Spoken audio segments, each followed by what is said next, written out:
বাঁকুড়াতে মাঝে মধ্যেই হাতি দেখা যায়। বাঁকুড়ার হাতিপ্রবণ এলাকা যেমন সোনামুখী, বড়জোড়া এবং বেলিয়াতোড়, এই জায়গাগুলিতে হাতি প্রায়শই দেখা যায়। তবে এবার খাতড়াতেও হাতি। বাঁকুড়া জেলার খাতড়া মহকুমা জঙ্গল বেষ্টিত সুন্দর ভূবৈচিত্র্যে মোড়া একটি পর্যটন মহকুমা। খাতড়া মহকুমা এবার দেখা যাচ্ছে আস্ত হাতি। তবে ভয়ের কিছু নেই, এই হাতি এসেছে উত্তরপ্রদেশ থেকে। উত্তরপ্রদেশ থেকে এক ব্যক্তি নিয়ে এসেছেন এই হাতিটিকে।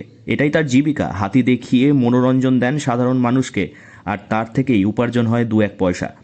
অতিকায় এই হাতি দেখে অবাক হয়েছেন স্থানীয়রা। খাতড়া বাজারে সকাল থেকেই বেশ কয়েকদিন দেখা যাচ্ছে ভিন রাজ্যের এই হাতিটিকে।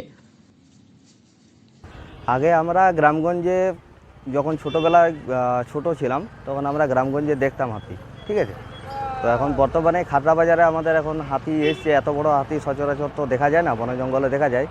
এবং এই খাতড়াতে এত বড় হাতি সবাই লোকজন রাস্তার মাঝে রাস্তার ভিড়ে দেখছে, এবং বাচ্চা কাচ্চা ছোটো ছেলেরা যারা আছে তারা সবাই আনন্দ উপভোগ করছে। এবং সচরাচর হাতি দেখা যায় না রাস্তায়। কালে ভদ্রে দামালের দল ঢুকে পড়ে লোকালয়ে। তবে এই শান্তিপ্রিয় হাতিটিকে দেখে চোখ বড় বড় করে তাকিয়ে আছেন সাধারণ মানুষ। রাজ্যের বিভিন্ন অংশ দিয়ে যাচ্ছে এই হাতি। বাঁকুড়ার খাতড়ায় দেখা যাচ্ছে বেশ কয়েকদিন যাবৎ। খাতড়া বাজার সংলগ্ন এলাকাতে দেখা যাচ্ছে এই হাতিটিকে। সকালে বাজারে করতে আসা এক স্থানীয় বাসিন্দা বলেন, সচরাচর তো হাতি তো আমাদের রাস্তাতে এখন দেখতে পাওয়া যায় না, মানে অনেকদিন পরে খাতড়া দেখা যায়। হ্যাঁ অনেক দিন বাদে। আর এখন তো বর্তমানে যা অবস্থা, এখন হাতি তো রোডে দেখতেই পাওয়া যায় না। সেই গেলে দেখতে হবে সেই চিড়িয়াখানা নারে জঙ্গলে। অনেকদিন পরে খাতড়া বাজার। অনেক দিন বাদে খাতড়া বাজারে দেখতে পেলাম। ভারতবর্ষে মানুষের বিভিন্ন ধরনের জীবন জীবিকা রয়েছে।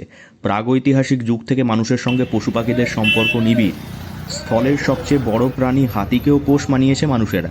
শুধু উত্তরপ্রদেশ থেকে বাঁকুড়া এসেছে এক দাঁতাল। দূর সম্পর্কের অতিথি যখন বাড়িতে আসেন, ঠিক যেভাবে অবাক হন বাড়ির লোকেরা, তেমনভাবেই অবাক চোখে তাকিয়ে আছে বাঁকুড়ার মানুষ এবং পর্যটকেরা।